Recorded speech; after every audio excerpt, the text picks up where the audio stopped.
आज हम बात कर रहे हैं उस बड़ी राजनीतिक हलचल की जिसने उपराष्ट्रपति चुनाव के नतीजों के बाद विपक्ष के भीतर भूचाल ला दिया है।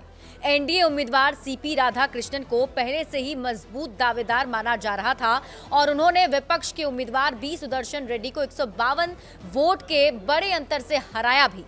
लेकिन असली सवाल ये नहीं कि कौन जीता, बल्कि ये है कि विपक्ष के वो 15 सांसद कौन थे जिन्होंने अपनी ही गठबंधन की एकता में सेंध लगा दी है। बी सुदर्शन रेड्डी को इंडिया गठबंधन की ओर से समर्थन मिला था और कहा गया कि 315 सांसद उनके साथ हैं।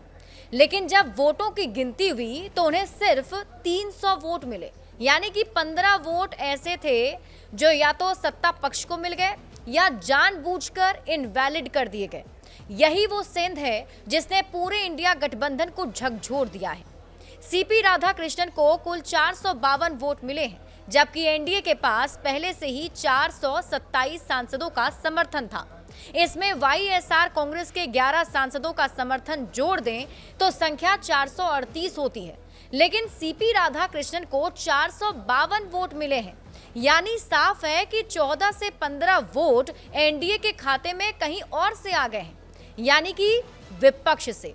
अब विपक्ष में खलबली मची है। वरिष्ठ कांग्रेस नेता जयराम रमेश ने पहले ही दावा किया था कि विपक्ष के सभी 315 सांसदों ने वोट किया, तो अगर सभी ने वोट डाला तो बी सुदर्शन रेड्डी को सिर्फ 300 वोट ही क्यों मिले। यही नहीं, सवाल ये भी उठता है कि वो 15 लोग कौन हैं जिन्होंने या तो क्रॉस वोटिंग की या फिर जानबूझकर वोट को इनवैलिड किया। शिवसेना उद्धव गुट के सांसद नरेश महसके ने दावा किया है कि महाराष्ट्र से कुछ विपक्षी सांसदों ने एनडीए उम्मीदवार को वोट दिया है और इस दावे के बाद और भी कई अटकलें तेज हो गई हैं। ये न सिर्फ विपक्षी एकता के लिए बड़ा झटका है, बल्कि 2024 के बाद बनी नई संसद में विपक्ष की दिशा और दशा पर भी सवाल खड़े करता है।